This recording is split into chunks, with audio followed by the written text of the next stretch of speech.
कपिन सहित हमारे सहित आएंगे भगवान। ये थोड़ा सा सूक्ष्म अंश है जो हनुमान जी रिप्रेजेंट कर रहे हैं। ये हमारे अंदर साधना के एंड तक भी बना रहता है। तो ये अहम के बाद देखिए भगवान की लीलाएं भक्तों के साथ किस तरह से चलती हैं कि त्रिजटा बोलती है, सपने बानर लंका जारी, जातु धान सेना सब मारी। अब हनुमान जी एकदम सोच में पड़ जाते हैं कि ये तो जो मेरे को प्रोग्राम दिया गया था उस प्रोग्राम में नहीं है। एक मेरे को प्रोग्राम ये दिया गया था सीता माता की खोज करनी है और वापस आना है। तो ये क्या चक्कर है? ये बोल रही है कि एक बानर आएगा जो कि सारी लंका को जला देगा। भाई मैं लंका को कैसे जलाऊंगा? तो हनुमान जी को कुछ समझ में आता है और वो लंका को जलाने की व्यवस्था बैठती है। वो तो कहते हैं भैया अब काम हो गया, तेरा भी और मेरा भी, और मैं तो बानर हूं, अब काम वाम छोड़ो, अब असली काम की। हाँ, तुरंत इतना बढ़िया प्रकरण चलता है। आप देखेंगे हनुमान जी तुरंत पलटी मारते हैं कि अब मेरे को भूख लगी है मैया। तो मैया कहती है तू जा खा, और सारी व्यवस्था हो जाती है और हनुमान जी को बांध के ले जाया जाता है। विभीषण जी प्रकट हो जाते हैं, कपि के ममता पूंछ पर हैं, वो देते हैं दूध को मत मारिए, और आपको देना ही है तो ऐसा करो, कपि के इसकी पूंछ में आग लगा दो। और पूंछ में आग लगी, आग लगाने से पहले पूंछ बढ़ाई तो जितना भी रहान नगर बसन घत तेला, पूंछ बाढ़ कीन कपि खेला। क्या लिख रहे हैं तुलसीदास जी महाराज? यानी वो जो वस्त्र थे, वो जो तेल था, ना तो लगाने वाले हनुमान जी के पास, ना वो सामान हनुमान जी के पास। कहां से लाते इतना तेल और वो? और जब वो लगा दी आग तो क्या लिख रहे हैं? हरि प्रेरित ते ही अवसरा, चले मरुत 49, अट्टहास कर गर्जा, बाढ़ लाग आकाश। 49 मरुतों की कहानी आई है गीता में भी, श्रीमद् भागवतम में। उस समय 49 मरुत किसने चलाए? हनुमान जी ने चलाए। ये हवा, वायु, ये इंद्र के सौतेले भाई हैं, वायु गणी हैं। 7 गुना 7 है ना, अदिति माता के घर में उसने टुकड़े किए थे तो 7 गुना 7 49 हो गए। कहने का मतलब इस पूरे प्रकरण को अब हम इस एंगल से देखें कि लगता तो ऐसा है कि वास्तव में इस समाज को सुधारने वाले, लोगों का कल्याण करने वाले एकमात्र पूरे विश्व में हम ही हैं। हमारे दूसरा कोई पैदा नहीं हो सकता। लेकिन क्या वास्तव में ऐसा है? जगन्नाथपुरी जी की यात्रा निकलती है तो वो रथ के आगे बड़े बड़े धर्मात्मा हो, यदि योगी हो, साधु संत हो, भगवान का साक्षात विग्रह है, वो साष्टांग दंडवत करते हैं, वहां पे सड़कों पे प्रणाम करते हैं लाखों लोग। और उसके आगे कोई कुत्ता चले रथ के आगे, वो सोचता है देखो आज तो हम में कुछ बात तो है भाई, है ना, ये लोग आज हमारी कदर समझे। बड़े बड़े लोग हमको प्रणाम कर रहे हैं, साष्टांग दंडवत कर रहे हैं हमको। ये गलती हमसे जिंदगी में कई कई कई कई बार होती है कि क्रेडिट जिसको देना चाहिए उसको क्रेडिट हम लपक लेते हैं।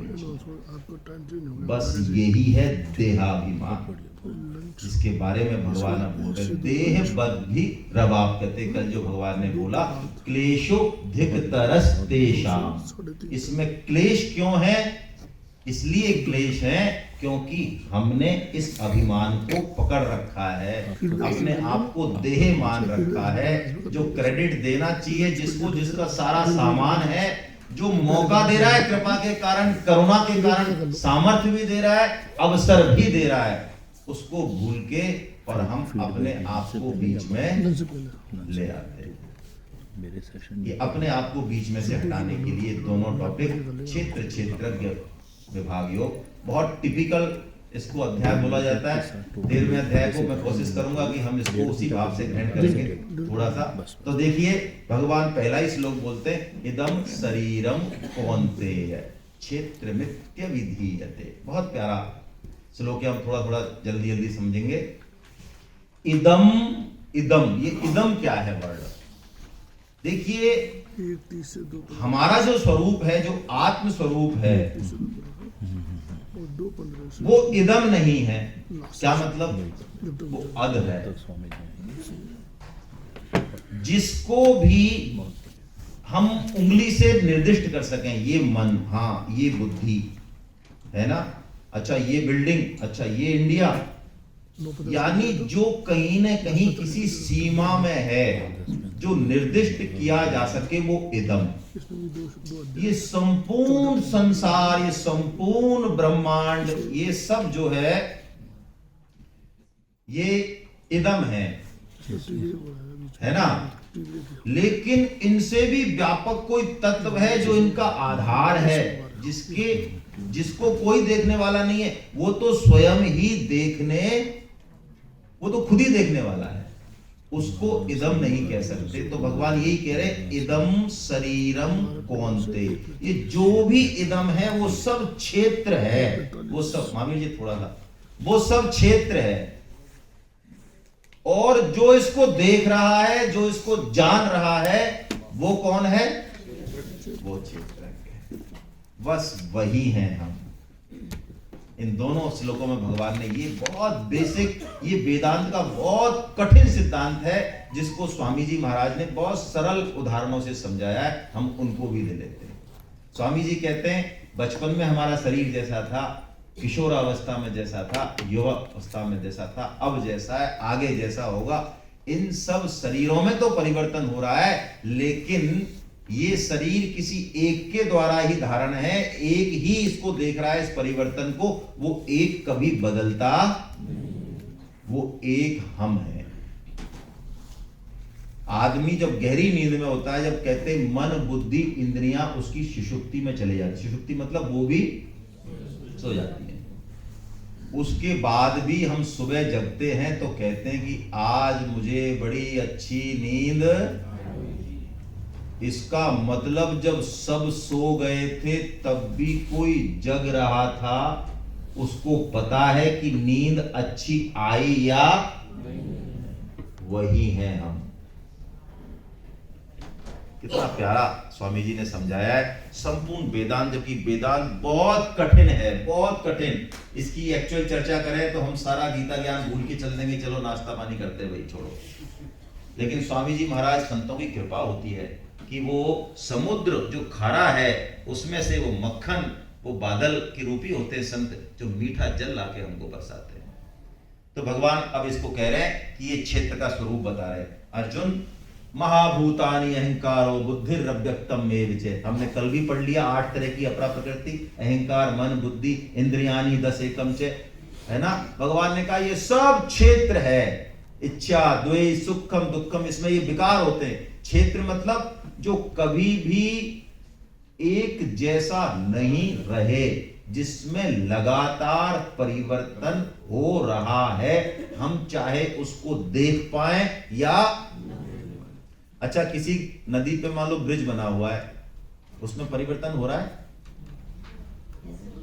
अरे हो रहा है भाई, नहीं हो रहा है तो वो टूटेगा कैसे? 2 साल बाद टूटेगा, 250 बार टूटेगा, 1000 बार टूटेगा, 1000 साल कभी तो टूटेगा। तो वो एक दिन में थोड़ी टूटता है, रोज उसमें परिवर्तन।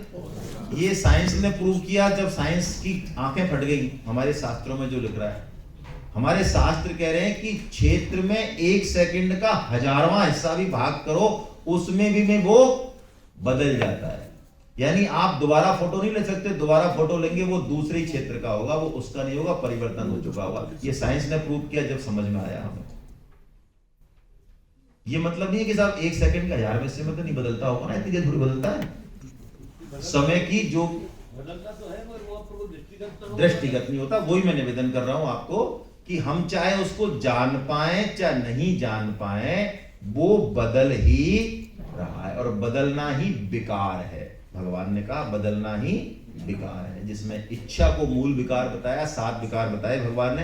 इच्छा, इच्छा से फिर आगे द्वेष, राग द्वेष, सुख दुख, संघात, चेतना और धृति। संघात का मतलब हमारे अंदर ये 24 तत्व है, ये जब मिल जाते हैं और भगवत कृपा से, जैसे कि शरीर मशीन के कोई कलपुर्जे होते हैं, उनको मिला देते तो मशीन बन जाती है, ऐसे ये मशीन बना दी। संघात का मतलब मिलना। और चेतना दो तरह की है, भौतिक चेतना विकार है, चेतना प्राण शक्ति को भी कहते हैं। प्राण हमारे होते हैं वायु रूप में, हमारे यहाँ 10 प्राण है शरीर में, जिसमें सबसे मुख्य प्राण है और 5 प्राण मुख्य हैं, ठीक है, प्राण अपान समान व्यान उदान, ठीक है। हम जब हमारा शरीर कहते हैं शांत हो गया तो आत्मा वात्मा कहीं नहीं जाती, ना मरती है, कुछ नहीं होता, सिर्फ हमारे प्राण मूव करते हैं। सूक्ष्म शरीर और कारण शरीर मूव करते हैं, 3 शरीर होते हैं। स्थूल शरीर यहीं रहता है, इसके अंदर 17 तत्वों का सूक्ष्म शरीर होता है, 17 तत्वों का, जिसमें प्राण भी है, मन है, बुद्धि है, और कारण शरीर होता है, उसके भी सूक्ष्म, सूक्ष्म से भी सूक्ष्म कारण शरीर होता है। उसमें हमारा सारा लेखा जोखा है, चिप है। मैं उदाहरण से समझाता हूं, जैसे मोबाइल है, तो मोबाइल की जो बॉडी है वो क्या हो गया, स्थूल शरीर। उसके अंदर जो सिम है वो सूक्ष्म, और सिम के अंदर भी वो पीली पीली लाइन है ना, वो नहीं आएगा। भारद्वाज जी कहाँ गए, वो नाश्ता ही कर रहे हैं क्या 10 बजे तक? ये चक्कर है। आज होंगे नहीं बाबा, आज गए, हाँ बेंगलोर गए। हाँ, वो IT के, इसलिए मुझे याद आया, वो अच्छा बताते कि वो पीली पीली लाइनें क्या है ना, वो कारण शरीर है, उसमें सब कुछ है। 2002 में जब पहली बार मोबाइल लिया, मुझे किसी दोस्त ने गिफ्ट किया, तो उसने कहा इसमें सिम लगा ले, सिम तब चलेगा। मैं सिम से क्या लेना देना है यार, ये तो मोबाइल चलना चाहिए ना भाई, चल तो ये रहा है ना, बटन वगैरह इसमें ये है। उसको समझने में मेरे को आधा घंटा लगा कि ये मोबाइल का कोई लेना देना नहीं है, इसकी आइडेंटिफिकेशन सिम से है, सिम में जो नंबर होंगे सिम से ये चलेगा। आपको मजाक लगेगा, बच्चों को, सबको, हमको ही मजाक लगेगा अब तो, लेकिन जब पहली बार मोबाइल आया था, 2001 की बात होगी, तब बहुत दिक्कत आई समझने में कि मोबाइल और सिम ये दोनों अलग अलग चीज है। तो भगवान ने कहा ये सब विकार है, क्षेत्र है। अब ये बात जो भगवान ने अभी बताई, ये बुद्धि से तो हमने समझ ली, अब इसका अनुभव कैसे हो? रात और दिन जागते हुए ये शरीर अलग है, हम नहीं हैं, ये गांठ टूटे कैसे? ये अध्यात्म का सबसे अंत है, ये एंड है। ये गांठ जब टूट जाती है तो इस शरीर का कुछ भी हो जाए, कुछ भी, उसको ऐसा नहीं है वो बेहोश होगा, पता नहीं रहेगा, पता सब रहेगा, लेकिन वो उससे अलग हो गया, इसलिए उसको अपने स्वरूप में स्थिति हो जाती है। वो क्रिया कर सकता है यथारूप, लेकिन उसको कोई फर्क नहीं पड़ता है। ये कोई ज्यादा पुरानी बात नहीं है, मुझे अचानक याद आई है, आपको प्रूफ भी मिल जाएगा। एक जंगल में एक संत हुए इधर विदर्भ देश की तरफ, गांव में, वो कहीं से जंगल से आ गए गांव की तरफ, तो कहते हैं वो रात को सो गए, लोगों को पता नहीं चला, तो वो पेड़ के नीचे थे, पीपल के पेड़ के नीचे सो रहे थे, और सुबह आए तो कोई अलाव में आग लग गई रात में, उनका आधा शरीर जला हुआ मिला, और वो बिल्कुल स्वस्थ चित्त हालत में थे। आप परमहंस ऋषभ देव जी का चरित्र देख लें श्रीमद् भागवतम में, उनकी शरीर से वो जो ग्रंथि है वो हट जाती है, उनको समझ में आ जाता है कि हम शरीर नहीं। इसका मतलब ये बिल्कुल उल्टी बुद्धि मत ले लेना कि अब हम शरीर की कोई सार संभाल करना छोड़ दें, इसमें कोई दर्द है, कोई बीमारी है, उसका इलाज कराना छोड़ दें, ना, ऐसी गलतफहमी बिल्कुल मत पाल लेना। शरीर को खिलाना, पिलाना, सुलाना, इसका ट्रीटमेंट कराना, इसको अच्छे से रखना, साफ सफाई रखना, ये भी हमारी ड्यूटी में आता है, ये कर्तव्य कर्म है। लेकिन शरीर हमारा नहीं है, हमेशा के लिए नहीं है, हमें मिला है किसी उद्देश्य के लिए। ये जागृति हमेशा हमेशा रहे साधक के, ये पर्पज है। कैसे रहे? अब भगवान 20 ज्ञान के साधन बताएंगे। जब तक हम इन ज्ञान के साधनों को नहीं करेंगे, तब तक भाषण तो हो जाएगा, इस पे शास्त्रार्थ भी हो जाएगा, पांडित्य भी हो जाएगा, लेकिन ये अनुभव में, मुझे स्वामी जी का एक किस्सा याद आता है। स्वामी जी तो स्वामी जी हैं, हमारे जैसे 5-7 साल से जो गीता की सेमिनारों में आ रहे हैं और जा रहे हैं, हमारे जैसा कोई पहुंच गया उनके पास तो देखो स्वामी जी है ना, टाइम लिया उन्होंने, हाँ कि बोलो महाराज। उनको वो सब में भगवान देखते थे स्वामी जी। संतों की ये समस्या है, वो सब में भगवान देखते हैं और हैं भी भगवान। तो उनका बोलिए महाराज कि देखो स्वामी जी, अब इतने साल हो गए सत्संग वत्संग सुनते और आपका सारा, तो अब हमें ऐसा लग रहा है कि हमें अब ब्रह्म ज्ञान हो गया है। अरे ये सच बात है और बड़े आश्चर्य की बात है भाई, मुझे कहना तो नहीं चाहिए। एक डॉक्टर हैं मानसरोवर की, नाम तो नहीं लूंगा, उनका मेरे पास महीने भर पहले डिप्टो फोन आया। मैंने उनको प्रणाम किया, आधा घंटा खर्च किया। उन्होंने भी कहा कि संतोष जी मुझे ब्रह्म ज्ञान हो गया है और बड़ा आनंद आ रहा है ना। अब ये क्या है कि धर्म के इतने समाज में ऐसे ऐसे लोग, ऐसे मतांतर हैं, ऐसे ऐसे लोग हैं धर्म के क्षेत्र में, ठग बैठे हैं, ठग दुष्ट बैठे हैं शोषण करने के लिए। हम पे बड़ी कृपा है स्वामी जी महाराज की, सेठ जी महाराज की, मजाक नहीं कर रहा हूँ। हम अपनी खाले मड़वा दें ना, जूते पहनवा दें उनको, तो भी हमारा ऋण नहीं चुका सकते गीता प्रेस का। फैक्ट है ये। क्या दे गए वो, क्या मिल रहा है हमको, हमारे बच्चों को, ये सोच नहीं सकते हम। छोड़ दें सारा प्लॉट, करोड़पति जितनी कुछ भी हैं हम सब दे दें, तो अभी सोचने की भी हिम्मत नहीं है हमारी। वो कर गए वो। तो उन्होंने कहा कि मुझे ब्रह्म ज्ञान हो गया है। तो स्वामी जी क्या बोल रहे हैं, लेकिन अब ड्यूटी है ना उनकी, साधक को चाटा लगाना भी ड्यूटी है। तो उन्होंने पूछा ठीक है महाराज, ये तो बहुत ही अच्छी बात हो गई, चलो एक को तो हुआ। इतने दिन से हम 50 साल से गप गोष्ठी कर रहे हैं, तो एक को तो हुआ।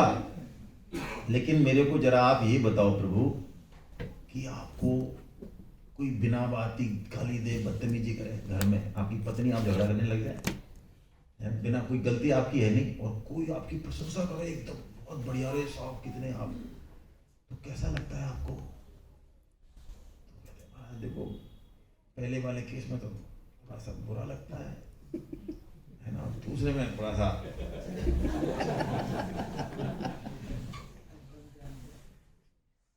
तो स्वामी जी ने कहा तुमको ब्रह्म ज्ञान नहीं, तुमको ब्रह्म ज्ञान हो गया।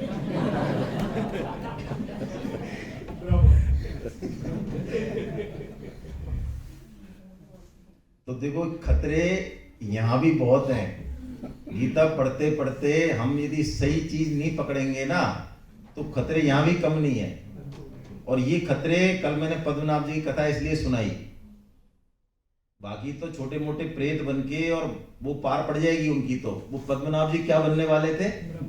ब्रह्म राक्षस। ब्रह्म राक्षस ऐसा नहीं होता, वेद पढ़ने वाला भी उसको चाटा मार देता है वो, क्योंकि सारा वेद वो उसको कंठस्थ होते हैं। ब्रह्म राक्षस को बहुत तगड़ा होता है, ब्रह्म राक्षस किसी से बस में नहीं आता है। तो ज्ञान के 20 साधनों को हम देखें।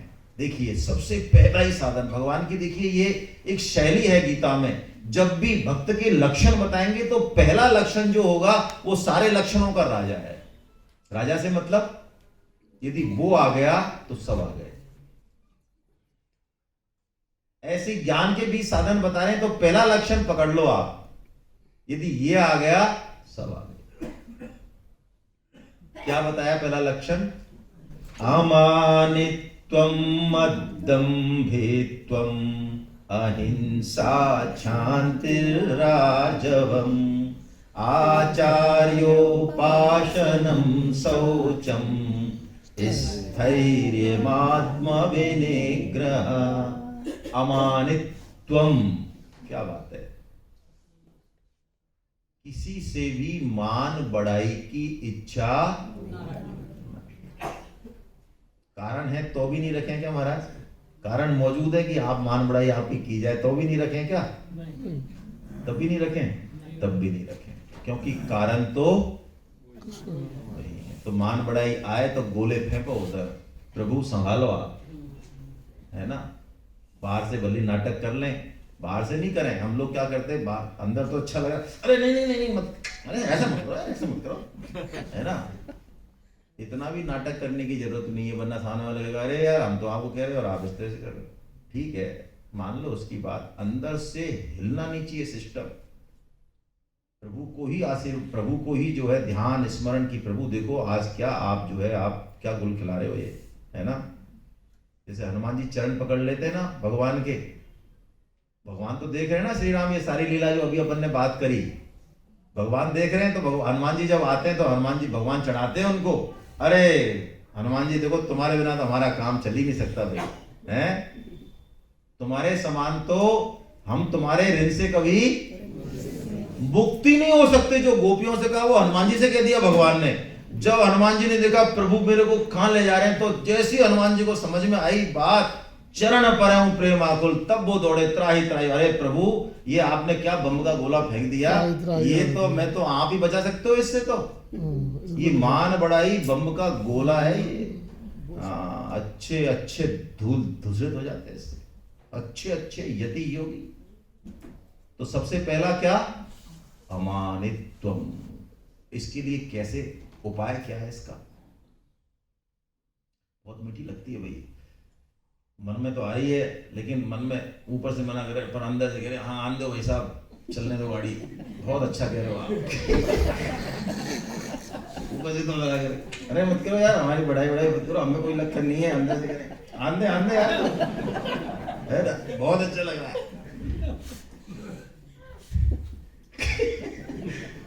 जो करे हम जोकर, वास्तव में देखा जाए तो इतनी जोकरी करते हैं हम, दूसरों के संग नहीं अपने संग ही करते हैं, दिन भर जोकरी करते हैं। शीशे में कभी चेहरा देखें थोड़ा सा भगवान की कृपा से तो समझ में आया कि वास्तव में हम करते क्या है।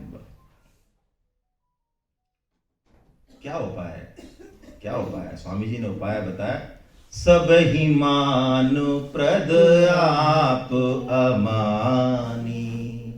लक्षण बता रहे भगवान तुलसीदास जी कि मेरा जो भक्त होता है वो सबको मान देता है, लेकिन खुद वो अमानी रहता है। सबको मान दें, घर में दें, बाहर दें, सबको क्रेडिट दें, उसको निमित्त माने कि देखो ये कितना अच्छा, कितना इसमें दैवी गुण प्रकट है, सबको मान दें। और फिर भी हमारे जैसों के समझ में नहीं आए, फिर भी लगे कि नहीं कुछ खास बात तो है अंदर, तो स्वामी जी कह रहे हैं कि जिस गुण के लिए भी खास बात दिखती है उसके टैंकर मौजूद हैं समाज में। जैसे 16 माला करने के बाद मान लो खास बात लगने लगे कि देखो अच्छा आप कितनी करते हो वैसा, चार वाले आप, हम तो 6 ही करते हैं। देखा हमारा, देखा आपने, हम सुन के आए थे सेमिनार में, उसके बाद मजा आ रहा है, हम तब से 16 ठोक रहे। ये माला करके भी क्या होगा हमारा।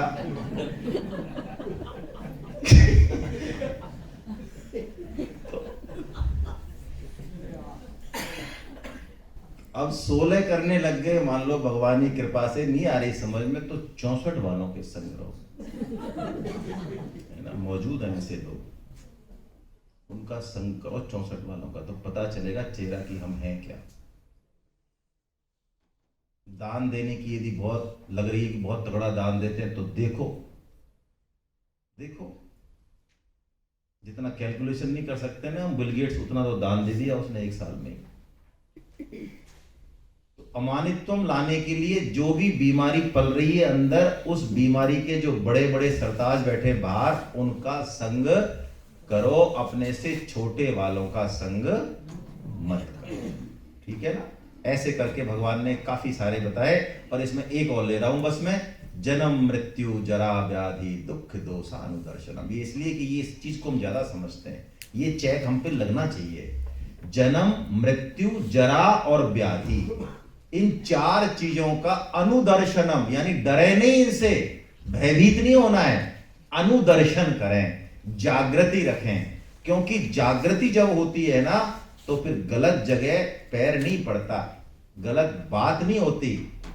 नारायण जी कहते हैं ना, 2 बातन को भूल मत, जो चाहे कल्याण, और नारायण एक मौत को, और दूजे श्री भगवान।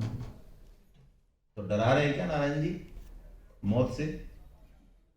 डरा नहीं रहे, और डरो जब मत करो, मौत तो आएगी, स्वामी जी कहते।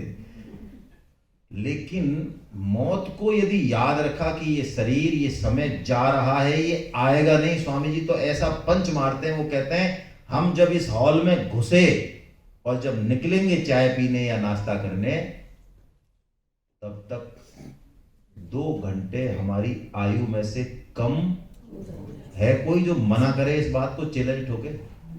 ये तो ठोक सकता है कि मैं कम मरूंगा और नहीं मरूंगा और फलानी जगह मरूंगा और 50 साल है, वो ठीक है, वो अपने पास रखो उस कुतर्क को, लेकिन उसमें से 2 घंटे कम हुए या नहीं, बस इस बात की जागृति। जन्म मृत्यु जरा व्याधि दुख दोषानुदर्शनम।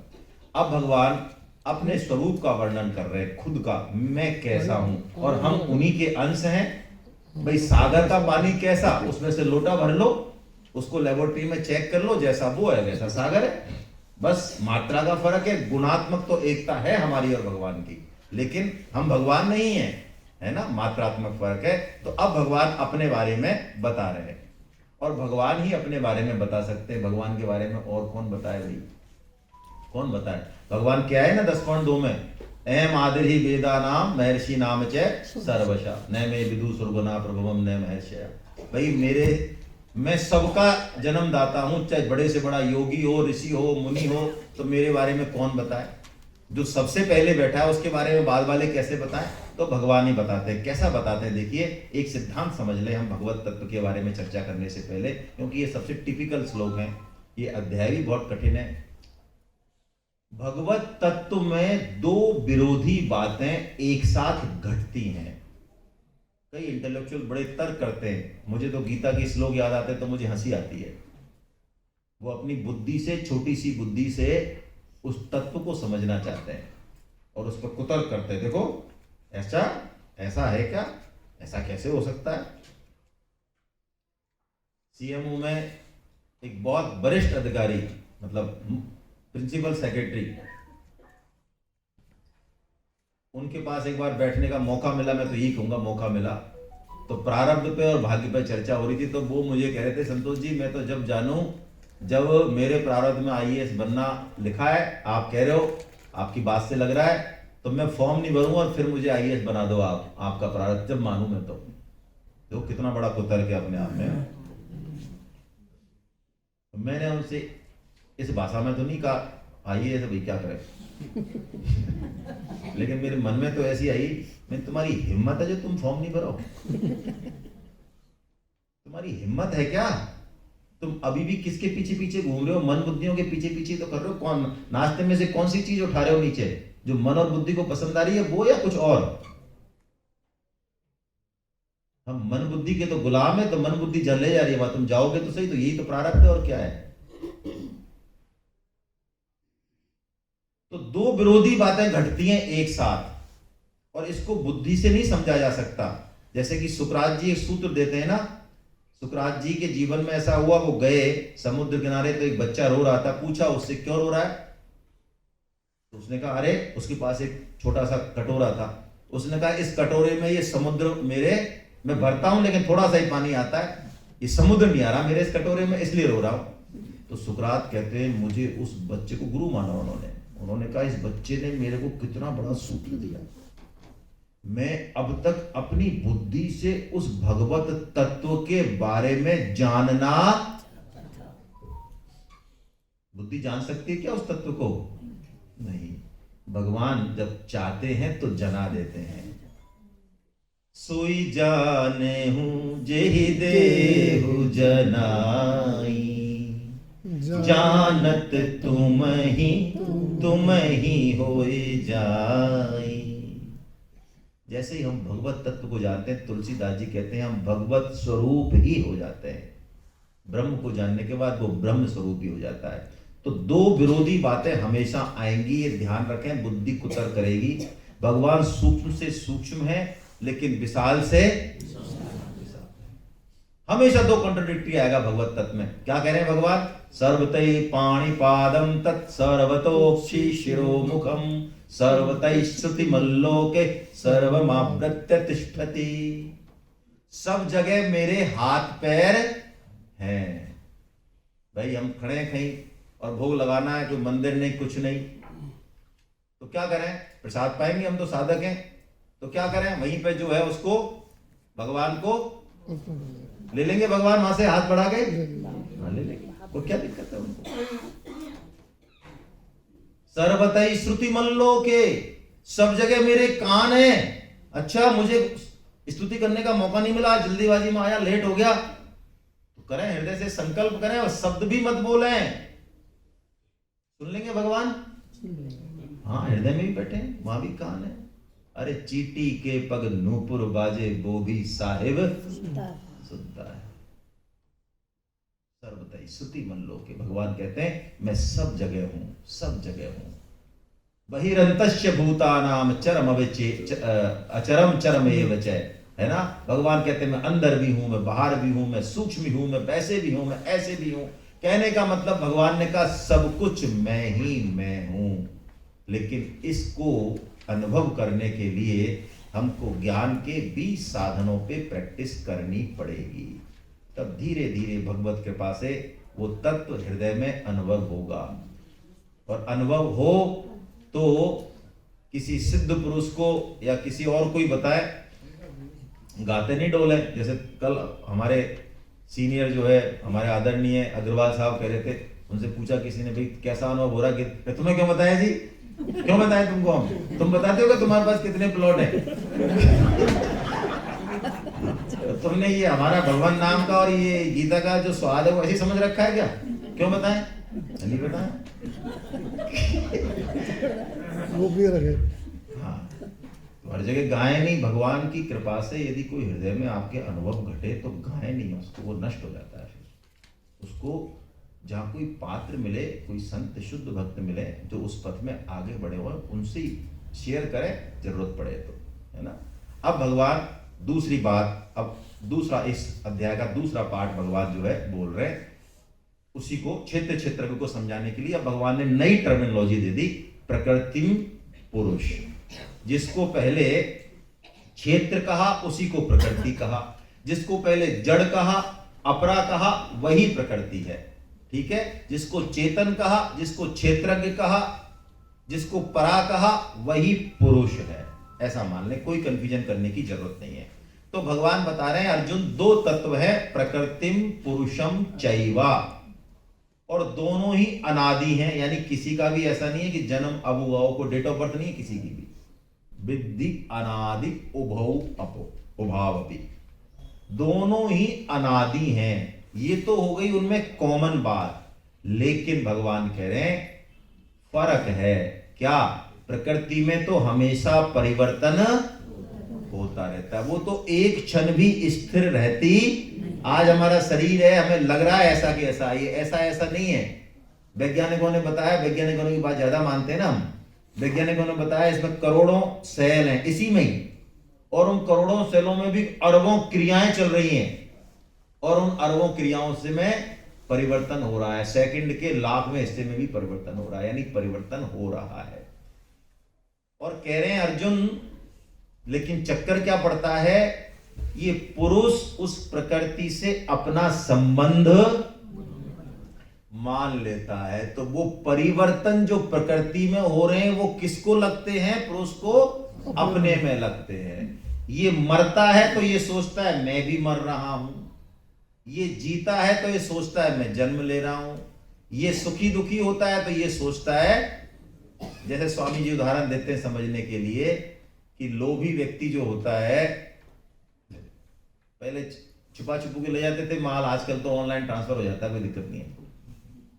तो रास्ते में लूट लिया, उसके मान लो लोभी व्यक्ति को बहुत सारा धन था, लूट लिया किसी ने, तो लोभी व्यक्ति वो लूट के ले गया, कुछ नहीं बचा, तो क्या बोलता है वो, हाय मैं मर गया, मर गया। वो धन के संबंध से वो धनी अपने आप को, वो लोभी व्यक्ति धनी मान रहा था, तो धन गया उसका, वास्तव में वो मरा नहीं है। तो ऐसे ही भगवान कह रहे हैं, कार्य करण कर्तत्वे हेतु प्रकृति रुच्यते। अर्जुन, ये परिवर्तन तो प्रकृति में होता है, तू इससे अलग है, उसका ज्ञाता है, उसका साक्षी है, ये अनुभव कर। और देखिए ये जो श्लोक है 13.21 नीचे नीचे का, स्वामी जी इस श्लोक को इस अध्याय की जान कहते हैं, सबसे इंपॉर्टेंट श्लोक मान लें इसको, है ना। पुरुषः प्रकृतिस्थो ही भुंक्ते प्रकृति जान गुणान। थोड़ा कठिन है, समझते हैं सरल भाषा में।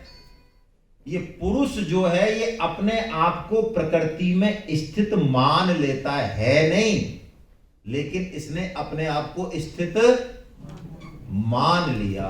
और वो कहते हैं स्वामी जी इसी कारण मात्र हमारा सत असत योनियों में जन्म होता है। जो हमारा जो जन्म हो रहा है ना बारंबार, आगे आ जाओ अमित जी, है ना, जो बार बार हमारा जो जन्म हो रहा है ये इसी कारण हो रहा है कि हमने पुरुष होते हुए प्रकट, पुरुष का मतलब देखिए, कोई पुरुष का मतलब कोई पुरुष स्त्री मत मान लेना भाई। यहां पे पुरुष का मतलब क्या है, इसका संधि विच्छेद आया है वेदांत में। जो पुर यानी जो शरीर में शयन करे, जो रहे। यदि हम शरीर में हैं तो हम पुरुष हैं, मान रहे हैं अपने आप को, तो स्त्री भी पुरुष है इस एंगल से, है ना। ये कोई स्त्री पुरुष वाला मामला नहीं है। तो स्वामी जी एक बहुत इंपॉर्टेंट बात बताते हैं, इस श्लोक का जो मर्म है हम वो समझे थोड़ा। प्रकृति का मतलब हम क्यों संबंध मानते हैं कि हमें ऐसा लगता है ये प्रकृति सुखदायी है, ये सुख देने वाली है, ये सब कुछ सुख देने वाली। क्यों? हमने असली सुख को अभी महसूस, जैसे विष्टा भोगी सुअर को आपके लंच में और नाश्ते में जो आनंद आप ले रहे हो उसको नहीं समझ में आता, या गीता में जो कई बार आपके हृदय में जो भाव प्रकट होता है भगवत कृपा से, वो भाव क्या से क्या कर देता है, कुछ समय के लिए हम अपना शरीर भाव भी भूल जाते हैं कि हम शरीर है, हम पुरुष हैं, स्त्री हैं। ऐसा होता है भाई, मैं साधकों से ही सुनता हूं। तो वो आनंद वो उस विष्टा भोगी सुअर को नहीं पता, वो उसकी कल्पना ही नहीं कर सकता। तो हम क्या करें, प्रकृति से जो आनंद ले रहे हैं हम अभी, पत्नी से, पति से, धन से, पद से, खाने से, पहनने से, प्रशंसा से, रूप से, इस सब आनंद को हम, अब आपके समझ में आए। हम शुरू में जब कहते हैं भाई रबड़ी तो खाओ पर रबड़ी में आनंद मत लो, लोग कहते हैं यार ये कौन सी गीता पढ़ा रहे हो आप, कल से हम बंद कर देंगे आना। तो वो 13.21 तक तो टिकते नहीं है, पहले निकल लेते हैं पतली गली से। क्या दिक्कत है यार इसमें? रबड़ी में आनंद, आनंद है जिंदगी, तो आनंद लो। अरे तो इस विष्ठा का आनंद तो हमने करोड़ों जन्मों में लिया ही हुआ है, और ले लो एक बार, क्या फर्क पड़ रहा है। तो इसके लिए थोड़ी बने हम, कोई और उच्चतर आनंद हमारी प्रतीक्षा कर रहा है भाई, थोड़ा आंख तो खोलें। और यदि लेने की इच्छा भी है तो देखो ले लो एक बार, इतना ले लो कि उससे एकदम से, हाँ ये भी एक तरीका है। हालांकि गीता नहीं कह रही है, मैं अपने उससे कह रहा हूं, कुछ संतों ने कहा ले लो एक बार। जैसे राजा ययाति ने खुद का भोग लिया, पहले तो सारा जितना भी उनका 100 साल 1000 साल के थे, फिर अपने छोटे बेटे के सामने ही भिखारी बन गए, है ना, बेटा तू दे दे तेरी जवानी है ना। बार बार उन्होंने कह दिया हाँ दिमाग खराब है क्या आपका, हम नहीं देते, है ना। चारों ने मना कर दिया, बड़े वालों ने मना कर दिया, सबने हम करेंगे, हम नहीं देते हैं। तो फिर पुरु ने छोटे छोटे ने कह दिया पिताजी ये शरीर तो आपका ही है। कितनी बढ़िया बात उन्होंने की, ये आपका ही दिया हुआ है।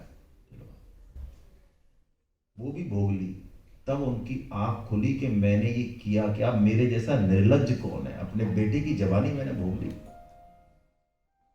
तो ऐसा भोग के शांत हो जाए, बिल्कुल कहीं भी कामना रखे नहीं, कोई पकड़ नहीं रखे। यहां देखिए पकड़ रखी कहीं भी तो जन्म होगा होगा होगा। इस बात को पकड़ लें इस श्लोक से। स्वामी जी बहुत सरल उदाहरण से समझाते हैं, बहुत सरल उदाहरण। अभी आज अंतिम दिन है भाई, ठीक है। अब जो है हमारे हिमाचल बाबूजी का, मैं नाम भूल जाता हूं यार आपका, मैं यही बोलता हूं, विमल जी का मोबाइल छूट जाता है और इनको घर जाके पता चलता है, और अपन भी सब घर पहुंच गए 1-1.5 घंटे बाद। अब मुझे आप ये बताओ इस हॉल में दोबारा आएगा कौन? हम आएंगे, हमारा क्या रिलेशन है, ये आए अपने आप। तो भैया इस जगत में दोबारा आएगा कौन?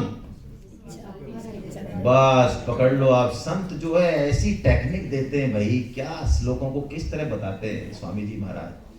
तो जैसा कि अनीता जी ने कल कहा, पकड़ लें उसको। 2 शक्ति हैं, इच्छा शक्ति और प्राण शक्ति।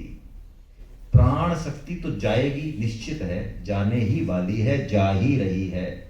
प्राण शक्ति चली जाए पूरी तरह से, इससे पहले इच्छा शक्ति को नहीं किया तो प्रणाम। अब भगवान कहते हैं, अर्जुन मैंने तेरे को सारी चीज बता दी। क्षेत्र क्षेत्र गयोर एवं अंतरम ज्ञान चक्षुषा। तू ज्ञान चक्षु खोल अपने।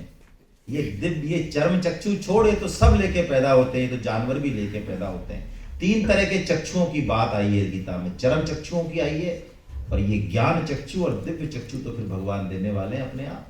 तो ज्ञान चक्षु हम खोलें, इसीलिए हम मनुष्य हैं। इन दोनों को तू अलग अलग समझ ले, ऐसा भगवान ने कह दिया। कितनी टाइम है मुझे बता दें? 35 मिनट। अच्छा है अभी? 35 ठीक है। तो देखिए, अब भगवान नया अध्याय, नई बात कह रहे हैं। क्या कह रहे हैं कि ये जो क्षेत्र और क्षेत्रज्ञ का जो ये गांठ है, ये पुरुष प्रकृति की जो गांठ है, ये लगती कैसे है? अर्जुन मैं तेरे को वो भी समझाता हूं, कैसे वो गांठ लगती, क्योंकि ये तू समझ जाएगा तो तेरे को खोलने में फिर आसानी रहेगी। तो भगवान बताते हैं ये प्रकृति जो है ना, ये अव्यक्त है, ये दिखती नहीं है कुछ भी। ये इसके जो कार्य है वो दिखता है, जैसे मकान दिख रहा है, पेड़ दिख रहा है, प्रकृति नहीं दिख रही है। भाई मैं आपको एक एग्जाम्पल बताऊं, आप कहोगे कि क्या चीज आपने आज बताई। आप हाथ खड़े करो, किसने लाइट देखी है? किसी ने नहीं देखी। लाइट किसी ने नहीं देखी अब तक, बताओ देखी हो तो किसी ने? आप लाइट में जो चीज दिख रही है उसको देख रहे हैं। आप थोड़ा सोच को ऐसे नहीं मानोगे, सोच के मानना। ऐसे ही प्रकृति जो है ना, वो दिखती नहीं है, वो अव्यक्त है। प्रकृति के 3 गुण हैं, वो भी इतने सूक्ष्म है, वो भी नहीं दिखते। कौन कौन से गुण हैं? 3 सब जानते हैं आप, सत, रज और तम। ये 3 गुण भी नहीं दिखते, लेकिन तीनों गुणों के कारण जो हमारी वृत्ति होती है, हमारा जो व्यवहार होता है, वो दिखता है। वो दिखता है, वृत्ति हमारी दिखती है ना? उससे हमें पता चलता है कि हम सतोगुण में हैं या रजोगुण में हैं। आजा अभी आगे, आजा बेटा आगे बैठ ले, बैठ लो। यदि वो रोए उसको तो बाहर घुमा दो, अभी को बैठा दो। तो अब भगवान कहते हैं कि ये तीनों गुण देखिए, इन तीनों गुणों के बारे में समझिए, तमो, रजो और सतो। ठीक है, हम सब प्राय कैसे हैं? रजोगुणी है। इसका मतलब बाकी दोनों हम में है या नहीं है? है। ऐसा कोई भी शरीर नहीं है इस विश्व में, ना होगा ना हुआ, जिसमें तीनों गुण मौजूद। अच्छा, संतों के शरीर, हाँ वो भी, वो दिव्य होते हैं, वो अलग बात है, लेकिन तीनों गुण हमेशा रहते हैं। भगवान ये 18.40 में घोषणा करेंगे आगे, है ना? लेकिन मुख्यता हम में क्या है? रजोगुण है। तो अब हमको ये तीनों जरूरी हैं, आप ये भी ध्यान रखना। गुणों का मतलब ऐसा मत समझना इनको आज ही झाड़ू लगा के बाहर करना है ना? क्योंकि यदि तमो गायब हो गया तो नींद आ जाएगी क्या? और नींद नहीं आई 2 दिन तो 1000 रुपए की फीस लेकर डॉक्टर के पास जाएंगे, भाई साहब दिक्कत हो रही है। तो तमो रजो ये तीनों ही जरूरी हैं, लेकिन इनका समन्वय जिंदगी में होना चाहिए। और तमो से जो मुख्यता, यदि तमो की हम में है तो मूढ़ता, अज्ञानता ज्यादा है, तो जैसे कि क्या, इसका एक लक्षण बता देता हूं बस मैं छोटा सा। हम जो कर रहे हैं उससे किसी को कितनी परेशानी हो रही है, इसका हमको अंदाजा ही नहीं है, और ये बहुत पढ़े लिखे लोगों में होता है। छोटे छोटे जिनको एटिकेट्स बोलते हैं हम, नैतिक, गीता नैतिकता से बहुत ऊपर की। लोग कहते हैं नैतिक चीज ही है सबसे बढ़िया। अरे नैतिकता भी गीता में कूट कूट के भरिया, आओ तो सही जरा। जैसे मैंने बताया, लेट तो आए कथा में, और उन्होंने देखा यार ये बढ़िया जगह, ये तो पता नहीं लोग क्यों नहीं बैठते, यहाँ बैठ गए आराम से।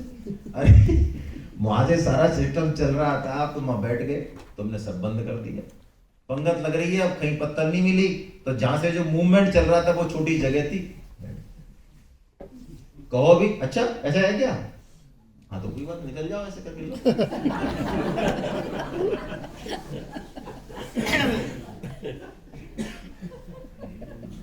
मूढ़ता है ये तमोगुण यदि ज्यादा है, रजोगुण ज्यादा है, तो इन दोनों से हमको जाना किधर है? सतोगुण की तरफ जाना है। जीवन में सतोगुण बढ़े। हम कहते हैं ब्रह्म मुहूर्त में उठो, क्यों? क्योंकि उस समय सतोगुण बहुत प्योर फॉर्म में होता है। उस समय आप जो भी चिंतन करेंगे, पढ़ेंगे, फंटास्टिक। हम कहते तीर्थ में, शास्त्र कहते तीर्थ में जाओ, वहां पे भजन ज्यादा करो। क्यों? तीर्थ में सतोगुण ज्यादा होता है। हम यदि किसी संत के पास जाते हैं, भगवान की वाणी के जैसे अभी छत्र छाया में है, तो हमारा सतोगुण इस समय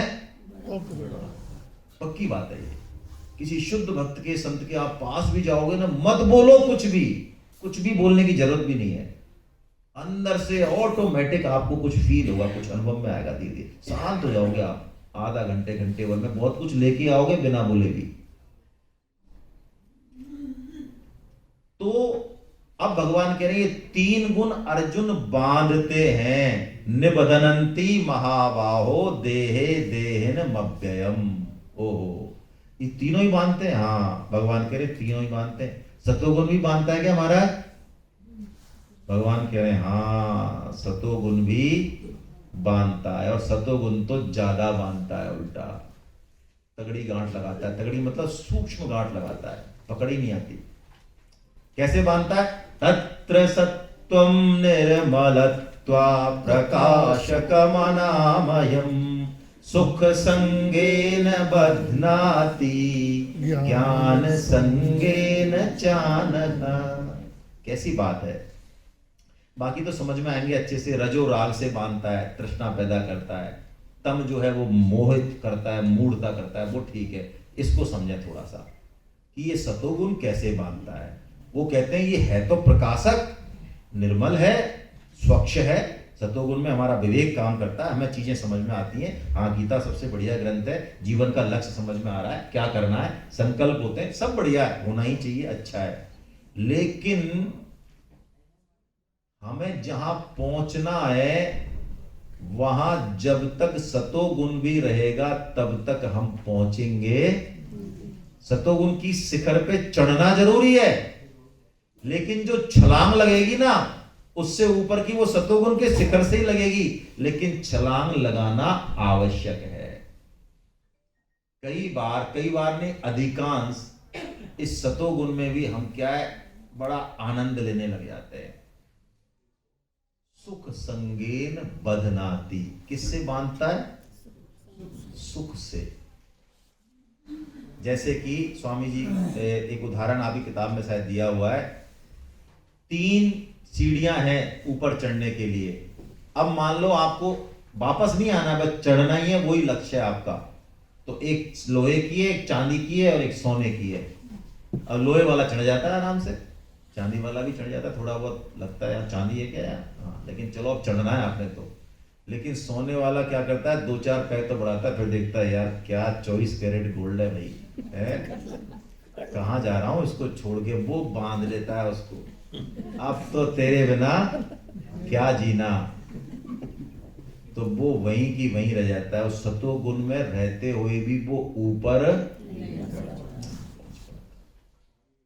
तो सुख आनंद जो सत्संग, जैसे ध्यान वाले लोगों का आपने जनरली देखा होगा, ध्यान वाले कलयुग में बहुत ज्यादा मिलेंगे। ध्यान के समर्थक, गीता इतनी समर्थक नहीं है।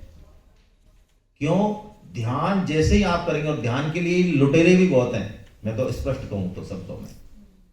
ध्यान के नाम पे 5,000 रुपए ले लो आप, 3 दिन के कैंप के, 5 दिन के, और बड़े बड़े हाई फाई आदमी जाएंगे और कहेंगे बहुत कैसा लगा, बड़ा अच्छा लगा, सही में एकदम से, और मन बुद्धि बहुत, क्योंकि उस ध्यान की पकड़ी वहीं तक है, शरीर मन, और फिर वो उसी आनंद को जो वहां मिला थोड़ा बहुत शरीर का, किसी और चीज का, उसको लेने के लिए घर में भी प्रैक्टिस करते हैं। और घर में यदि उनके ध्यान के दौरान, है ना, हवि ने या गोविंदा ने गड़बड़ कर दी, कुछ हल्ला उल्ला कर दिया बीच में, है ना, कुछ पूछताछ करी और हम ध्यान में लगे और वो बात, ध्यान में क्या होता है, आपका मन सूक्ष्म होता है, जो बात आपसे संबंधित नहीं है, आपको नहीं सुननी है, वो भी आप सुनते हो। तो वो सारा जो आसपास गतिविधि चल रही है, परिवार वाले, बच्चे, अब उनको क्या पता आप इतने बड़े महात्मा हो भैया, जो है ना, वो तो लग रहे हैं अपने हिसाब से बेचारे उनको क्या पता आपके अंदर क्या घट गया है, आप कितनी ऊंची स्थिति पहुंच गए। तो वो ध्यान वाला घंटे भर तो कहता है बेटा अब तो मैं ठीक है ना, वो कचरा इकट्ठा होता रहता है, वो इतनी सौम्य सुंदर मूर्त, और जैसे ही वो 1 घंटा खत्म होता है वो सबसे पहले उसी को पकड़ता है, तेरी मैं कराऊं, है ना, तू मेरे को इतना अच्छा काम भी नहीं करने दे रहा है। अब ये ध्यान का क्या फल निकला भैया? ये समता यदि नहीं रही तो ऐसे ध्यान से हमें करना क्या है? तो सुख सत्संग में मौका मिले, बहुत अच्छी बात है, भगवान की कृपा, माने नहीं मिले, नहीं कर पाए तो भी ऐसा अटकना नहीं है वहां पे कि उसी के लिए, उसको भी भगवान की कृपा माने और समता को बनाए रखें। जैसे आपने देखा होगा गोपियों को भगवान ने बुलाया वेणु बजा के, एक गोपी जा नहीं पाई क्योंकि उसको उसके घर वालों ने, उसने क्या किया, वो विकल हो गई बस भगवान के प्रेम में कि प्रभु अब जैसी क्या आपने, देखो सब जा रहे हैं लेकिन मेरी नहीं, मैं नहीं जा पा रही। तो सबसे पहले कौन सी गोपी पहुंची है? वो दौड़ के गई, वो पहुंची है, ये पहुंची है? हाँ, ये पहुंची है, ऐसा सुखदेव जी महाराज कह रहे हैं, क्योंकि ये मन की गति से गई वहां पे, वो तो पैरों की गति से गई। तो हमको इसका भोग नहीं करना है, किसका? इस सतोगुण का जो हम यहाँ ले रहे हैं, इसका भोग नहीं करना है, इसका सदुपयोग करना है, ऐसा भगवान कह रहे हैं, नहीं तो ये भी बांधने वाला हो जाएगा। भगवान बता रहे हैं सतोगुण यदि अंत समय में रहेगा तो कैसी गति होगी, रजो रहेगा तो कैसी होगी, तमो होगा तो कैसी होगी। लेकिन भगवान कह रहे हैं देखो सतोगुण का तो जो फल है ना वो निर्मल है, अच्छा फल है, देर सवेर अच्छा होगा, गलत नहीं होगा। लेकिन रजस्थु फलम दुखम, भगवान कह रहे हैं रजस का तो फल दुख ही होगा। अभी ऐसा लगता है कि संसार हमारे सामने झुक रहा है, झंडे गड़ रहे हैं हमारे नाम के, चारों तरफ मिट्टी को हाथ लगा रहे हैं, सोना हो रहा है, और जो बोल रहे हैं क्योंकि जिसके पास पैसा उसी की वाणी चलती है समाज में। लग तो ऐसा रहा है कि सब जगह एक छत्र राज हो रहा हमारा, लेकिन भगवान कह रहे हैं यदि राग है, रजोगुण है तो दुख ही आएगा अंततः। रजो का मतलब राग, एक्टिविटी, तीव्रता, बहुत तेजी से, खुद के बारे में ध्यान नहीं, लेकिन पूरे संसार को मैं चेंज कर दूंगा। एक वो ऐड आता था ना, वो उसका असरानी था क्या, वो जगदीप था, सारे घर के बल बदल डालूंगा। हाँ, सिल्वेनिया लक्ष्मण का, कि सारे घर के बदल डालूंगा, जितनी जरूरत है उतने बदल दे। तो ये रजो है, ये रजोगुण है। ये इसको और बेसिक तरीके समझना हो तो देखो, रजोगुण है एक्सीलेटर, ठीक है, और तमोगुण है ब्रेक, और सतोगुण है क्लच, ठीक है, कब कैसे कौन सी स्पीड बढ़ानी है। तो ये तीनों का जो समायोजन करता है वो साधक, ठीक है, द्वेष नहीं करता, समायोजन जो करता है, जो सदुपयोग करता है वो साधक, ठीक है। अब भगवान बता रहे हैं ऊर्ध्वम गच्छन्ति सत्वस्था, जो सतोगुण में शरीर छोड़ते हैं वो ऊंचे लोगों को जाते हैं। मध्य तिष्ठन्ति राजसा, जो रजोगुण में छोड़ते हैं वो मध्य लोक को यानी पृथ्वी लोक में आते हैं। इसीलिए कहा गया बारंबार कि हम कैसे हैं, रजोगुणी है। हाँ, ये अलग बात है, हम में से कईयों का सतोगुण मुख्य हो सकता है पुरानी पारमी से, है ना, कईयों में तमोगुण बहुत कम हो सकता है, कईयों में थोड़ा ज्यादा, परसेंटेज बहुत अलग अलग है। ये जो हमारी 4 लाख योनियां बताई है ना, लोग हंसते हैं, पढ़े लिखे लोग हंसते हैं, क्या करें। श्रीमद् भागवतम में 84 लाख योनियां बताई, जिसमें से बहुत स्पष्ट वर्णन है। हम 1 साल का गीता कोर्स करते हैं, उसके बाद 5 साल का श्रीमद् भागवतम का कोर्स करते हैं, ऐसे ही श्लोक दर श्लोक, तब आपको पता चलेगा गीता कहती क्या है वास्तव में। तो 84 लाख योनियों में से 4 लाख योनि मनुष्य योनि है। लोग कहते हैं 4 लाख, हमें तो 2 ही दिख रही है, नर और मादा। हाँ, तो बस ये तो पशु बुद्धि है। 4 लाख योनियां गुणों को लेके ही है ना। अब भगवान कह रहे हैं कि अर्जुन, अब जो बात है पकड़ने की वो समझ।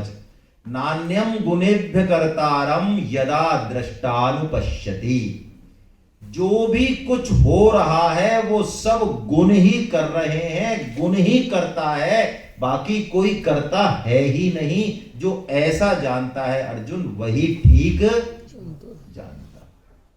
नान्यम गुणेभ्य कर्तारम गुणेभ्यश्चे परम वेत्ति मदभावम सोऽधिगच्छति। और हमारा स्वरूप गुणवान, वो गुणों से लिप्त नहीं है, हम गुणों से परे हैं, गुणातीत हैं। ये तो गुणों में हमने अपने आप को मान लिया है। मैं एक बहुत अलग एग्जाम्पल आपको देता हूं आज। हम क्या है, भागवतम में या पुराणों में जो घटनाएं आती हैं उसमें बहुत गलत बुद्धि लगाते हैं, कई बार काम बुद्धि लगाते हैं। आपने देखा होगा एक मोहिनी अवतार भगवान का हुआ, भगवान शंकर आए उनके पास। भगवान शंकर ने कहा प्रभु अब सब लट्टू हो गए और बताओ, अब हम तो थे ही नहीं वहां पे। भगवान ने कहा भाई क्या करोगे आप, ये आपके मतलब की चीज नहीं है। भागवतम में भी मोहिनी अवतार का वर्णन आपको आश्चर्य होगा, कैसे साइंटिस्ट तगड़े हैं हमारे ऋषि मुनि। उस मोहिनी अवतार का 5 श्लोकों में वर्णन हुआ है। यानी वो ये कह रहा है कि ये 5 इंद्रियां और 5 ही विषय इन्हीं का है, ये मोहिनी यही है बस। तो जो साधक होते हैं वो उन 5 श्लोकों की व्याख्या नहीं पढ़ते हैं, क्योंकि अभी हम इतने पक्के नहीं हुए कि व्याख्या पढ़ेंगे तो उसमें हमारा फिर दिक्कत होती है। इसलिए उनको नमस्कार करते हैं बस बोल के ही, दूर से ही। और ऐसा ही करना चाहिए जब तक कि हम पके नहीं। भाई घड़ा जब तक कच्चा होता है तब तक उसको कुम्हार किससे बचाता है? पानी से बचाता है। और वो काम क्या आना है बाद में? अरे पानी तो भरना है उसमें जिंदगी भर। तो जो संत होते हैं वो खेलें, जिससे भी खेलें, लीला करें, कुछ भी करें। हमारी औकात नहीं है देखने की, हमारी दृष्टि नहीं है वो देखने की। हम तो देखेंगे अच्छा भगवान हमको ज्ञान दे रहे हैं, देखो आप मतलब लग रहे हैं। अरे हम पतन हो जाएगा हमारा, यदि ऐसा हमने बुद्धि लगा ली तो पतन हो जाएगा। तो बचें उससे। तो मोहिनी अवतार भगवान शंकर को दिखाया। तो मोहिनी अवतार को देखते ही भगवान शंकर जो है लट्टू हो गए और पीछे पीछे भगे उसके। और उसमें लिखा हुआ है भागवतम में, उन्हीं के शब्द इस्तेमाल कर रहा हूं, कि भगवान शंकर का अमोघ है वीर्य, लेकिन वीरपात हो गया भगवान का। अब इस लीला को पढ़ के बड़ा दिमाग खराब होता है, ऐसा लगता है भगवान शंकर भी कह रहे हैं और ऐसा भी हो गया। लेकिन देखिए उससे अगली लाइन पढ़िए तो समझ में आएगा यहाँ काम आ रही है वो चीज। भगवान शंकर एक प्रतीक है जो हमको क्या बता रहे हैं, उस लीला में रहते हुए भी अगले क्षण भगवान अपने स्वरूप में आ जाते हैं भगवान शंकर। क्योंकि वो जानते हैं कि ये जो अभी क्रिया हुई, ये जो मेरा भाव बना, ये वास्तव में मैं नहीं हूं, ये तो गुणों का ही कार्य है। हमेशा अपने आप को हम गुणों से अलग देखें, इनके दृष्टा बने, इनमें घुल मिल नहीं जाएं। अच्छा काम किया, बड़ाई हो रही है तो घुल मिल नहीं जाएं, क्योंकि ये तो करता तो गुण है, हम तो इनके ऊपर है ना। एक कथा दी हुई है, भगवान के राज्य में प्रवेश करना है तो हमको इन गुणों से बाहर जाना पड़ेगा। अर्जुन पूछते हैं प्रभु मुझे ये तो बताओ कि जो गुणों से पार चला गया उसके लक्षण कैसे हैं, कैसे देखूं मैं अपने आप को, कैसे देखूं कि मैं गुणातीत हुआ या नहीं हुआ। तो भगवान यही बात कह रहे हैं। देखिए 22वां श्लोक है कि प्रकाशंच प्रवृत्तिंच मोहमेव च पांडवा न द्वेष्टि संप्रवृत्तानि न निवृत्तानि कांक्षति। क्या बात है। तीनों गुणों का एक एक गुण लिया, सतों का प्रकाश लिया, उसकी प्रवृत्ति ली, वो लगा रहता है। ये बहुत बड़ा, ये रजोगुनी वाला बहुत बड़ा डोंकी है, डोंकी। ये समझता है कि बस रात और दिन घोर कर्मों में लगे रहना ही असली, ये कर्मठ नहीं है, ये कर्म ठोक है। ये गीता के हिसाब से साधक अनावश्यक घोर कर्मों में नहीं लगता, क्योंकि मुख्य काम करना बाकी है। भगवत प्राप्ति का कर्तव्य कर्म करता है पूरा, लेकिन घोर कर्मों में नहीं लगता कि एक फैक्ट्री के बाद 2 फैक्ट्री, 2 के बाद 4 फैक्ट्री। प्रभुपाद जी कैलिफोर्निया में थे या सेंट एंजेलिस में थे, मुझे याद नहीं, कोई फर्क नहीं पड़ता। एक बहुत सुंदर सा गार्डन था, उसमें बैठ के और सत्संग किया उन्होंने। तो शिष्यों ने पूछा कितना बढ़िया गार्डन है है ना। और एक गार्डन, एक बड़ा अच्छा एक किस्सा है। तो तभी वो गार्डन को बनाने वाला एक ठेकेदार जो आया, तो उसको भी कहा उन्होंने, भी बैठो थोड़ा सत्संग वत्संग थोड़ा अच्छी, कहे नहीं नहीं भाई देखो अभी क्या है, ये गार्डन कंप्लीट हो गया है और मुझे अभी आगे कि वो बना लेना, आप कोई दिक्कत नहीं है, थोड़ा सा आधा घंटे 15 मिनट तो जरा बैठो, देखो जीवन के बारे में क्या है ना। लेकिन वो अपने मजदूर और सारे सामान को लेके और चला गया। तो प्रभुपाद जी ने कहा ये है रजोगुण, और एक गार्डन वो भी बन गया, फिर और एक गार्डन। ये जिंदगी ऐसे ही चली जाएगी। तो तीनों गुणों में से प्रकाश आ जा, प्रवृत्ति आ जा, चाहे मोह आ जा, ना तो वो उनसे द्वेष करता है ना वो उनसे राग करता है। आज मेरे अंदर बहुत अच्छी वृत्ति आ रही है, आज माला बहुत अच्छी, आज मजा आ गया। और किसी दिन देखिए यहां से पकड़िए इस चीज को, जब तक हम वक्ता पर दृष्टि रखेंगे तब तक ठीक नहीं समझी गीता। आपको शुरू में ये बात बुरी लगेगी, शुरू में आप रखें थोड़ा बहुत वक्ता से, लेकिन वक्ता पर यदि दृष्टि रही एंड तक और भगवान की वाणी पे दृष्टि नहीं पहुंची, तो फिर आप ज्यादा कुछ लेके नहीं जा रहे, क्योंकि अब आप किससे चिपक रहे हैं? वक्ता से चिपक रहे हैं, भगवान की वाणी से चिपके नहीं, पतन होगा। गुरु के साथ क्यों पतन होता है कि गुरु से जो चीज करनी होती है वो तो हम करते नहीं, गुरु की टांग पकड़ लेते, तो गुरु डूबता है तो वो, तो भगवान कह रहे हैं तीनों भावों में से कोई सा भी भाव उसके अंदर आए चाहे जाए, वो उससे राग द्वेष नहीं करता, जैसा भगवान शंकर का उदाहरण हमने देखा। और भगवान ने फिर गुणातीत के लक्षण बताए, सम दुखे सुखे स्वस्थे समलोष्टास्म कांचना तुल्य प्रिय प्रिय धीरो तुल्य निंदात्म संस्तुति। इन सब लक्षणों में एक कॉमन बात है कि ये भक्त, ये गुणातीत जो भक्त है, ये समता में रहता है। बस ये लक्षण इनमें सब में, मान अपमान यो तुल्य, मान हो जा अपमान हो जा तुल्य है। अब देखिए अर्जुन ने एक प्रश्न पूछा, किमाचारा, ये 21 में एक लाइन और पूछ लिया अर्जुन ने, एक एक्स्ट्रा प्रश्न पूछ लिया, किमाचार कथम चेतान त्रीन गुणान अति वर्तते। प्रभु आपने ये 20 ज्ञान के तो बता दिए साधन, लेकिन हमारा मामला थोड़ा सा कमजोर है, तो कोई सरल सा साधन तो बता दो गुणातीत होने के लिए, ऐसा अर्जुन ने पूछ लिया।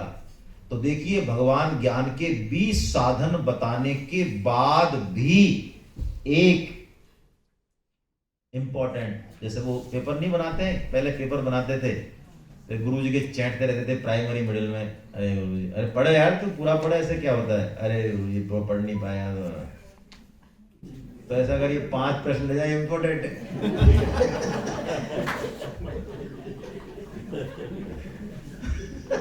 और किसी को बताना मत। ऐसे ही भगवान जो है ये बता रहे मोस्ट इंपॉर्टेंट बात, माम चयो व्यभिचारेण भक्ति योगेन सेवते सैगुणान् समतीत्येतान् ब्रह्म भूयाय कल्पते। अरे अर्जुन, जो अव्यभिचारिणी भक्ति योग के द्वारा मेरा सेवन करता है वो इन गुणों को पार कर जाता है बड़े आराम से, बड़े आराम से। अव्यभिचारिणी भक्ति, ओहो, ये सूत्र दिया भगवान ने। क्या है ये अव्यभिचारिणी भक्ति? जिसमें व्यभिचार नहीं। व्यभिचार का मतलब क्या? संबंध एक से नहीं, 2 3 जो भी है, एक से नहीं, एक से बस, तो वही व्यभिचार है ना हमारे यहाँ, इसी को बोलते हैं ना। तो बस यही है यहाँ, यानी हमारा संबंध किससे हो? स्त्री का संबंध किससे हो? सिर्फ और सिर्फ, बाकी देवर जेठ करो, निकालो बाहर। सास ससुर आउट, भाई गीता का श्लोक है 14.36 आउट, हमारी दिक्कत हो जाएगी, हमारी दिक्कत हो जाएगी, बाहर चलो। ये अव्यभिचारिणी भक्ति नहीं है। अब व्यभिचारिणी भक्ति यही है, क्योंकि यहाँ देखिए भगवान तो आ नहीं रहे, पवन देवता, ये वायु देवता, ये अन्य देवता, सारे देवता ही देवता, ये सब भगवान के जन बैठे हैं। तो इनसे विरोध लेके और यदि भगवान की भक्ति करने चले तो ठगाए जाओगे। तो स्वामी जो उदाहरण देते हैं वही पतिव्रता स्त्री का। जैसे पतिव्रता स्त्री सबका आदर करती है, सबकी सेवा करती है, सास ससुर जेठ, लेकिन करती कैसे है? क्योंकि पति के नाते उनसे जेठ क्यों है? पति का। ससुर क्यों पूजनीय है? पति का। मूल में संबंध कहां है? पति से। ये अव्यभिचारिणी भक्ति। बस इस सूत्र को अंदर हृदय में लेके और पूरे जगत में जचे जैसे जचे जहिया डोलो और राधे राधे, कोई दिक्कत नहीं है। फिर अव्यभिचारिणी भक्ति बनी रहेगी। बस हरे कृष्णा हरे कृष्णा हरे कृष्णा हरे कृष्णा हरे कृष्णा हरे कृष्णा। आपके मन में कोई शंका हो, कोई प्रश्न हो तो हम कर लें 5 मिनट में सर? हाँ बिल्कुल कर लेते 5-7 मिनट में। हाँ, अधोगति ये है कि मनुष्य योनि में दोबारा जन्म ना लेके और पशु बन जाए, पक्षी बन जाए, पेड़ बन जाए, है ना, ये अधोगति है। नरकों में चले जाए, ये सब अधोगति। साधक तो मनुष्य भी नहीं बनना चाहता, है ना। हाँ, भगवान कहें कि यार मैं भी आऊंगा तो मेरे संग आना चाहता है कलयुग में। हाँ, तैयार है प्रभु, बताओ। आपके संग तो नरक में जाने को भी तैयार है ना, अकेले नहीं जाएंगे कहीं। बहुत अच्छी बात आपने पूछी, अधोगति, है ना। संसार को भगवत का स्वरूप ही कहा गया है।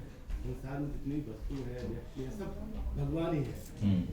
तो हम संसार को दुखालय कह करके कहीं भगवान का दृष्टि तो नहीं रखते। बहुत बढ़िया बात, बहुत ही अच्छी बात पूछी है भाई। जय हो आपकी संजीव जी। मुझे उम्मीद थी कोई ये प्रश्न पूछे तो सही। तो इसको हम अगर इस भाव से देखेंगे, संसार से सुख की प्राप्ति जो है वो दुखालय है। देखो बहुत अच्छी, बैठो आप, बहुत प्यारी बात। गीता में इस तरह बहुत बातें आई हैं, आप थोड़ा थोड़ा घुसेंगे तो ये प्रश्न आएंगे माध्यम को इसमें दिमाग में। भगवान कहते हैं 8.15 में, है ना, दुखालय। और वैसे कहते हैं मत्तय परतरम नान्य 7.7 में कहते हैं मेरे अलावा कुछ है ही नहीं। 7.19 में कहते हैं वासुदेव सर्वम, सब कुछ मैं ही हूं। तो ये संसार भी तो भगवान ही है, भगवान का ही तो रूप है। लेकिन देखिए, बिल्ली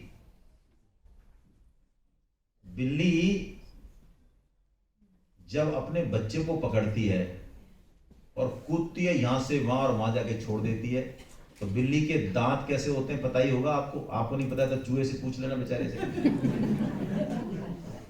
तो वो बच्चा जो माँ कूदती काटती गई है और वहां जो पटका है बच्चा, तो 2-4 इंजेक्शन की जरूरत पड़ेगी उसको, बच्चे को शायद छिलेगी भी नहीं स्किन। और वो बिल्ली जब चूहे को फाड़ती है ना, एक शॉट के बाद दूसरा शॉट नहीं मांगता वो। ये संसार ऐसे ही दुखालय भी है और ये ही भगवत स्वरूप है। बात ये है कि हम इससे चाहते क्या है ना। हम चूंकि इससे सुख चाहते हैं, भोग चाहते हैं, इसीलिए तुम्हारा जन्म है। इसलिए संत और शास्त्र शुरू में कहते हैं अरे तू दूर रह भैया, दुखालय दूर रह। लेकिन यदि हम सुख नहीं चाहें, सुखासक्ति छोड़ दें, तो ये संसार में ही भगवान प्रकट हैं जो दिखेंगे, है ना। प्रणाम आपको यार, बहुत बढ़िया। हरे कृष्ण, बहुत बढ़िया जी।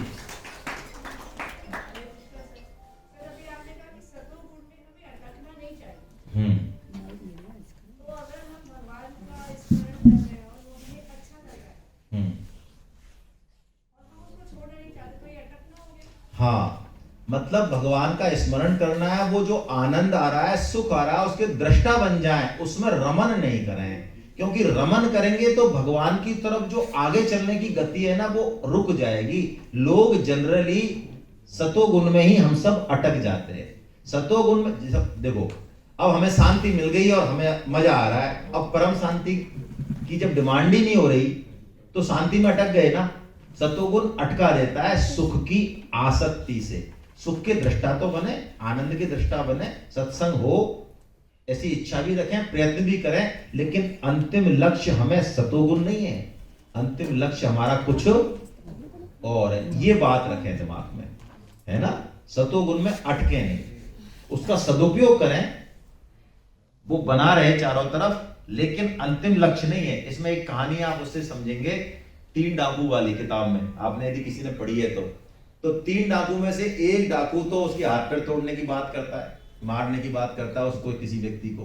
दूसरा कहता है अरे यार क्यों मारते हो, इसके पास माल बत्ता है, छीन लो सब, वो सब छीन लेते हैं। और तीसरा उसको जंगल के और घोर जंगल में लूटते हैं, रास्ता नहीं पता उसको, वो उसको छोड़ने आता है, कहां तक, उसके गांव की सीमा तक, जंगल जहां खत्म होता है। वो कहता है भैया तुम तो बहुत अच्छे हो यार, ऐसा करो घर चल के थोड़ा नाश्ता पानी करो ना यार, आपने कितनी मेरी हेल्प की, जान बचाई, आप तो डकैत क्या हो। उसने कहा देख भैया मैं क्या है, बस ये मेरी सीमा है, इससे बाहर मैं आगे जाऊंगा नहीं। तो ये सतोगुण की सीमा वही है, वो घर तक नहीं जाएगा, भगवान के घर तक नहीं जाता है वो, है ना। ठीक, बहुत अच्छी बात, बहुत अच्छी बात पूछी आपने, बहुत ही प्यारी बात। हरे कृष्णा। अटकना नहीं है, बस आए का रास्ता भगवान देंगे, वो कोई वाणी का विषय नहीं है। आप तो तड़प होनी चाहिए ना, नारे लगाओ, बस भगवान का पुकार करो, और क्या करना है, आपने कर ही क्या सकते, रोना तो जानते हैं, रोना ही तो, रोते हुए आए, तो अब इस रोने को भगवान के रोने में बदल दो। करना किसको, भगवान को करना है, वो आएंगे चल के, हमारी हिम्मत है क्या वहां जाने की। भाई एक बच्चा यहां से उस कोने में मां खड़ी है, वहां जाएगा क्या। हरि चाले जन चाले एक पावड़ो, हरि चाले दरिया दूसन दास में, नहीं राम में दोष। अरे जन चाले एक पावड़ो, हरि चाले 100 कोस। पावड़ा है, कोस भी नहीं कहा, और उधर से कितनी चल रहे हैं वो, 100 कोस चल रहे हैं। लगाए नारा, और कुछ नहीं करना है, सत्संग में अटक भी रहे तो क्या है, लगाइए, हे नाथ, हे मेरे नाथ, मैं केवल आपका हूँ, हे नाथ, हे मेरे नाथ, आप कृपा करो, मैं आपको भूलूं नहीं।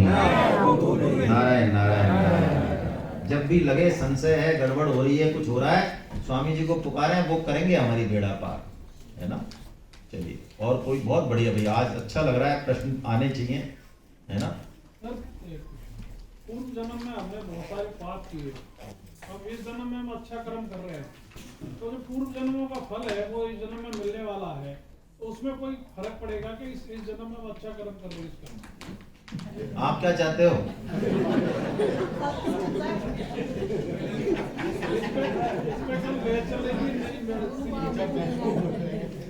देखो साधक कभी भी, ये दुरुपयोग हो गया गीता का। हम अच्छे कर्म कर रहे हैं, अच्छे काम कर रहे हैं, गीता इस भाव से नहीं करें कि हमारी जो पहले हमने बुरे कर्म किए उसकी पिटाई भगवान जरा हमारी कम कर देना साहब थोड़ी सी। अरे हम क्यों बुरे कर्मों में ध्यान दें, छोड़ो ये बुरे बुरे कर्म जो कर दिए होंगे, वो आगे देखो, उस भगवान की दृष्टि के आगे बुरे कर्म टिकते नहीं। काहे के बुरे, जब हम भगवान माता गीता की शरण में हो गए, फिर डरने की क्या जरूरत है, इन बुरे कर्मों को लेके बैठे रहेंगे क्या, इनकी औकात नहीं है जो हमें हिला दे। ये आप तो आगे चलो, छोड़ो इनको, है ना। कोई थ्योरी ऑफ कर्म सब फेल हो जाता है भगवान की कृपा के आगे, ऐसा विश्वास रखो। क्या अटक रहे हो आप गणित में, गणित छोड़ो, आप गणित से ऊपर निकलो। चलिए, और कोई। हाँ, ये तमोगुण से आती है, थोड़ा सा छींटे बीटे मारे, है ना, पानी के। हमारे एक चाचा जी थे, हमारे चाचा जी हैं, हमारे छोटे छोटे चाचा जी हैं हमारे, वो इतने जिद्दी थे कि वो एक काम करते थे, जब मैं उसको देखता था तो मुझे भी कभी छूटती है, उनको नींद आती थी पढ़ते हुए। तो पहले सभी लोग चोटी रखते थे, आजकल हम नहीं रखते, सिखा और चोटी रखनी चाहिए हमेशा, है ना, ये वैष्णव की निशानी है। कोई डरे नहीं, जो सो कॉल्ड पढ़े लिखे और प्रभावशाली लोग हैं, अफसर लोग हैं, उनसे डरे नहीं, है ना। सिखा रखनी चाहिए, चोटी रखनी चाहिए, और ये सूत्र भी पहनना चाहिए, ये बहुत जरूरी है। तो वो कोई कल्याण नहीं करेंगे जो आपकी हंसी उड़ाते हैं, बेवकूफ है वो। सूत्र कौन सा? तो हमारे अंकल क्या करते थे, वो अपनी चुटिया को उन्होंने दीवार में कील ठोक दी, और वो चुटिया को उस कील से एक बार भी जैसे नींद आई ना, तो नींद आई तो जो दर्द हुआ ना, तो वो मन जो है ना, वो ध्यान रखता है कि बेटा अब तू सो मत जाना, नहीं ये आदमी बहुत खतरनाक है। हाँ, ये नींद का नहीं, मन का इलाज करो, ये मन बदमाश है। तो उस मन को पता है बेटा तू अब की बार सोया ना, तो अब की बार तो ये छुट्टियां उगड़ी जाएगी। फिर नहीं सोता है, फिर नींद नहीं आती है। चलिए साहब, हरे कृष्णा हरे कृष्णा। हाँ, आइए अभी। हरे कृष्णा। देखिए अब हमारे बीच में अमित गर्ग साहब आए हैं। 15वां अध्याय ने बहुत ही प्यारा अध्याय। और अमित गर्ग साहब एक बहुत प्रतिष्ठित बैंक में बहुत बड़े अधिकारी हैं, 8 स्टेट संभाल रहे। ये तो इनका भौतिक परिचय है। मैं जो बात इनके लिए आपको कहना चाह रहा हूँ, जो हम सबके लिए, मेरे लिए भी प्रेरणादायक है। ये यहाँ जयपुर में ही थे, ये गुड़गांव गए। गुड़गांव में ये कॉर्पोरेट कल्चर में काम करते हैं, लेकिन उसके बाद भी इन्होंने घर घर जाके परचूने की दुकान पे खड़े होके लोगों को पर्चे दिए और गीता की क्लास, बिना कोई जानकारी नहीं, वहां इन्होंने गीता की क्लास अटेंड की, मतलब चालू करवाई इन्होंने। और इनकी धर्मपत्नी जो प्रिया जी आएंगी इसके बाद, इन्होंने 2 साल जब तक वहां रहे भगवत गीता की क्लास गुड़गांव में जो है शानदार तरीके से। ऐसा इनका भगवान का भाव है प्रचार का, और यही असली बात है ना। हरे कृष्णा हरे कृष्णा। हरे कृष्णा हरे कृष्णा। हे नाथ हे मेरे नाथ, मैं केवल आपका हूँ और केवल आप ही मेरे अपने हैं। आप कृपा करो, मैं आपको भूलूं नहीं। नारायण नारायण। वसुदेव